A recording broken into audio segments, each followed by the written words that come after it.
यह सही है। आपने पृथ्वी के निर्माण की प्रक्रिया का बहुत सटीक वर्णन किया है। शुरुआत में हमारे सौर मंडल में धूल और गैस के छोटे छोटे कण गुरुत्वाकर्षण के कारण एक दूसरे की ओर खिंचे और आपस में टकराकर जुड़ने लगे। इस प्रक्रिया को अभिवृद्धि, अक्रीशन कहते हैं। जैसे जैसे ये कण जुड़ते गए, इनका आकार बढ़ता गया और ये ग्रहाणु प्लैनेटेसिमल्स में विकसित हुए। लाखों करोड़ों वर्षों तक ये ग्रहाणु आपस में टकराते और जुड़ते रहे, जिससे अंततः पृथ्वी जैसे ग्रहों का निर्माण हुआ।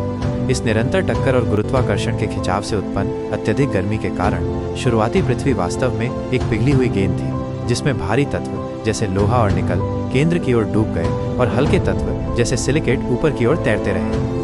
धीरे धीरे समय के साथ ये पिघली हुई पृथ्वी ठंडी होती गई और इसकी सतह पर एक ठोस परत, जिसे हम आज भूपर्पटी क्रस्ट कहते हैं, बन गई। इसी प्रक्रिया ने हमारी पृथ्वी को वो रूप दिया जिसमें हम इसे आज देखते हैं।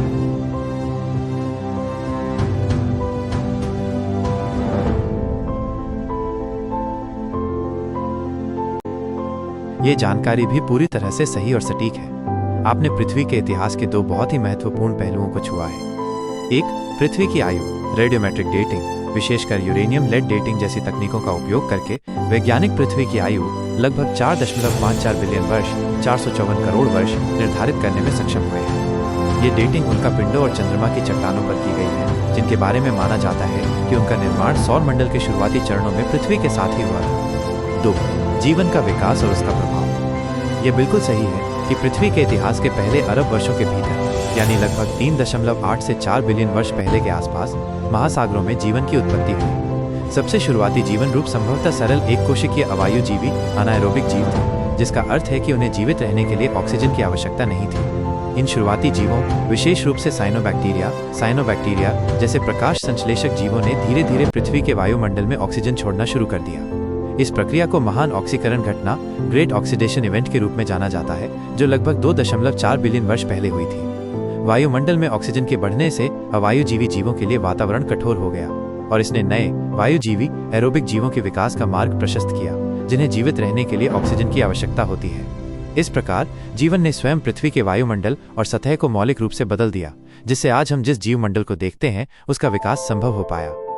ये जानकारी विज्ञान के उन आधारभूत स्तंभों में से एक है जो हमें हमारे ग्रह और उस पर जीवन के विकास को समझने में मदद करती है।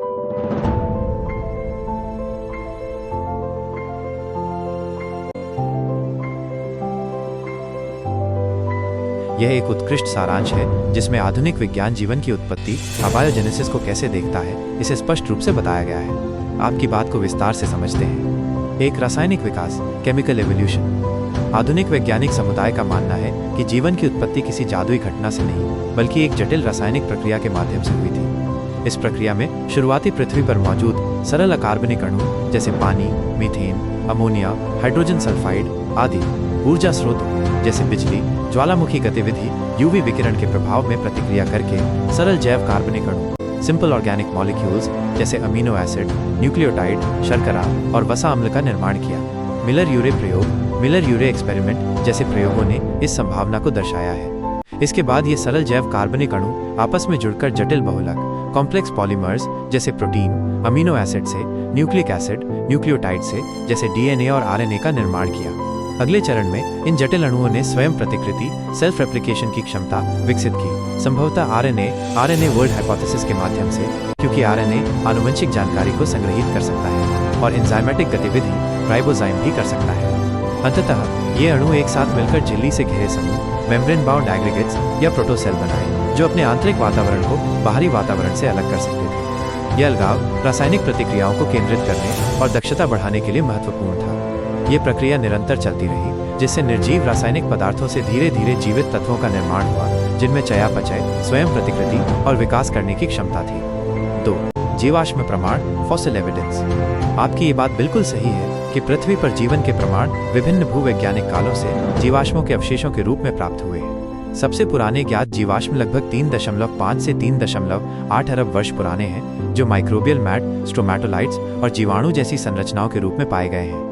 जैसे जैसे भूवैज्ञानिक समय सारणी आगे बढ़ती है, जीवाश्म रिकॉर्ड में जीवन की जटिलता और विविधता बढ़ती जाती है, जिससे विकास की प्रक्रिया का ठोस प्रमाण मिलता है।